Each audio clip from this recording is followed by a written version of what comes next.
In 1970, researchers observed chimpanzees using mirrors to inspect parts of their own bodies they had never seen before. It was a behavioral breakthrough that seemed to define the boundary of animal self-awareness. This became the classical mirror self-recognition test. Researchers place a scentless red dye on part of the animal's body it cannot see directly. If the subject uses the reflection to investigate the mark on its own skin, it demonstrates visual self-recognition. This same diagnostic benchmark applies to human developmental psychology.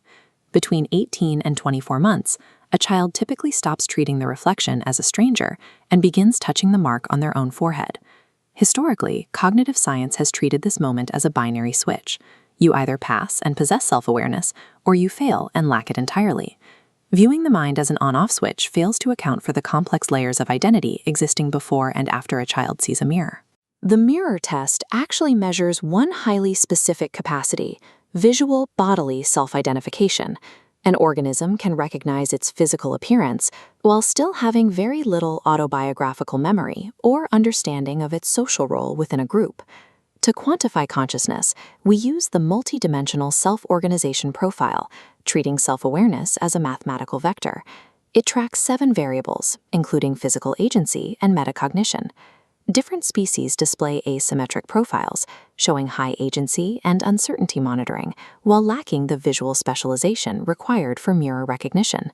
Self-awareness is a continuous process of integrating these different capacities into a single functional model. We can observe this architecture being built step by step in the human infant from biological first principles. The first level is sensoromotor contingency.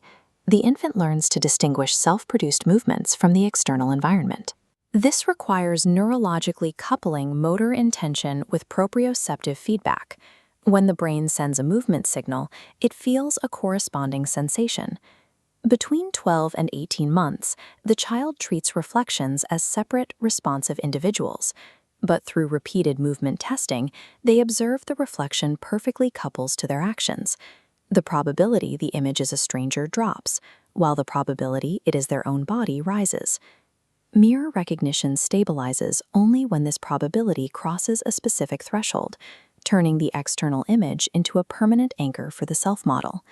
The mirror test is merely the stabilization of a sensory-motor feedback loop. It is a tool for building identity, not the final result. Once the physical self is established, the mind pushes into more abstract dimensions. The temporal layer allows the brain to connect past episodic memories to future simulations.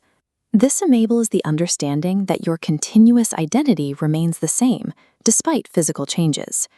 Above this, the brain constructs the social self, modeling how independent minds perceive its behavior. The social group functions as a behavioral mirror. Constant feedback through imitation, approval, and exclusion provides the data needed to calibrate this social identity. The architecture is capped by narrative identity, which integrates memory, language, and social role into a cohesive personal history. This vertical integration, connecting the bodily self to time, society, and language, constitutes the human cognitive revolution. Early humans developed this complex identity long before the invention of manufactured glass. In the prehistoric environment, reflections were found in still pools of water and wet rock surfaces.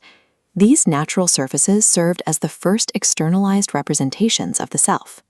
Technological advancement eventually led to the use of polished stone, such as obsidian, to achieve a clearer reflection.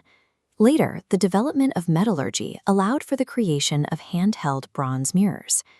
Today, we intuitively externalize our image through the digital screen of a smartphone. Every one of these objects, from a prehistoric lake to a modern selfie, activates the exact same cognitive mechanism. They all perform the invariant regulatory function of external self-representation. Technology provides the physical carrier, but the underlying organizational role in the human brain remains identical throughout history. While our waking identity relies on literal visual feedback, the logic of dreaming appears to operate on a different principle.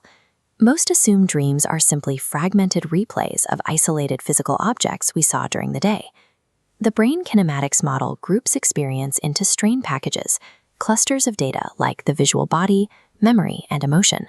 During REM sleep, these reorganize by organizational role, not appearance.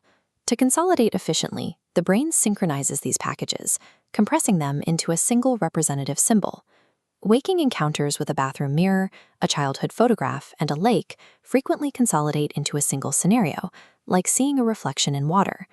The dreaming brain utilizes the object as a trigger to activate and reconstruct the entire integrated network of personal identity.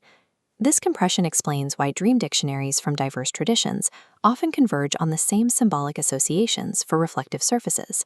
In the framework of continuity theory, these objects act as universal symbols because they serve as stable organizational attractors across different cultures and eras. Water is a perfect metaphor for identity over time. Because self-awareness is a function of time, it is never perfectly static.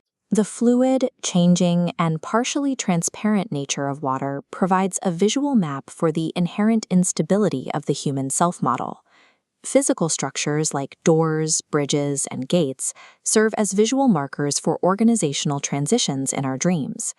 Symbols like trees and family lineages map directly to the cognitive function of hierarchical growth. This is the principle of organizational symbolism. Dream symbols function as efficient, compressed expressions of regulatory roles.